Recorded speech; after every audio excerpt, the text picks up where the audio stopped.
Madam ಬರ್ತೀರಾ madam, trip ಬರ್ತೀರಾ madam, next then ನಂಗೆ ಎಲ್ಲಿ ತಪ್ಪು ಮಾಡ್ತಾ ಇದ್ದೀನಿ, ನಾನೇನು ತಪ್ಪು ಮಾಡ್ತಾ ಇದ್ದೀನಿ, like why am I attracting ಆ ಥರ ಪೀಪಲ್, ಈ ಥರ ಯಾಕೆ ಮಾಡ್ತಾ ಇದ್ದೀನಿ ನನಗೆ ಗೊತ್ತಿಲ್ಲದಾಗ ಎಲ್ಲೋ ಒಂದು ಪಾಯಿಂಟ್ನಲ್ಲಿ ಸರ್ ನಾನು ಫಿಕ್ಸು ಆಗ್ಬಿಟ್ಟೆ, ನನ್ನ ಲೈಫ್ ಇಷ್ಟೇ ಹಂಗಿದ್ರೆ mostly I will not have A good family life, I will not have A good partner, ಬೇರೆ ಹೆಣ್ಮಕ್ಳ ಹಾಗೆ ಮೋಸ್ಟ್ಲಿ ನಂಗೆ ಲೈಫ್ ಇರೋದೇ ಇಲ್ವೇನೋ, ಹಿಂಗೆ ಅನ್ಸೋಕ್ಕೆ ಶುರು ಆಗ್ಬಿಡ್ತು.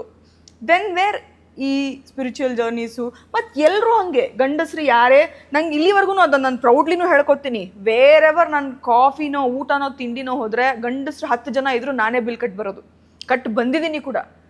ಐ ಹ್ಯಾವ್ ಅಟ್ರಾಕ್ಟೆಡ್ ದಟ್, ಅದನ್ನು ಅಟ್ರಾಕ್ಟ್ ಮಾಡ್ಕೊಂಡು ಅದನ್ನೇ ಮಾಡಿಬಿಡ್ತಿದ್ದೆ ನಾನು.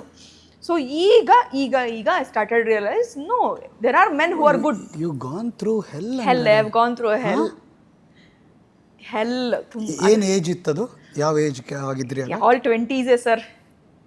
ಎಲ್ಲನೂ ಒಂದೊಂದು ವರ್ಷ ಒಂದೊಂದು ಥರ ಹಿಸ್ಟ್ರಿಗಳು, ಒಂದೊಂದು ವರ್ಷ ಒಂದೊಂದು ಥರ ಇದು. ಸೊ ಆಲ್ ದಿಸ್ ಅದಕ್ಕೆ ಹೇಳ್ತೀನಲ್ಲ, ನನ್ನ 20s ಹ್ಯಾಸ್ ಗಾನ್ ಲೈಕ್ ನಾನು ಎಂಜಾಯೇ ಮಾಡಲಿಲ್ಲ. ಇವತ್ತಿನ ದಿನಕ್ಕೆ ಈ ಹುಡುಗಿರ್ಗಳನ್ನ ನೋಡಿದ್ರೆ like how they are free, ಆರಾಮ್ಸೆ ಎಂಜಾಯ್ ಮಾಡ್ಕೊಂಡು, ನಾನು ಎಂಜಾಯೇ ಮಾಡಲಿಲ್ಲ. ಇಟ್ ವಾಸ್ ಲೈಕ್ 17-18 ಇಯರ್ಸಿಂದನೂ ಐ ಸ್ಟಾರ್ಟೆಡ್ ಟೇಕಿಂಗ್ ರೆಸ್ಪಾನ್ಸಿಬಿಲಿಟೀಸು.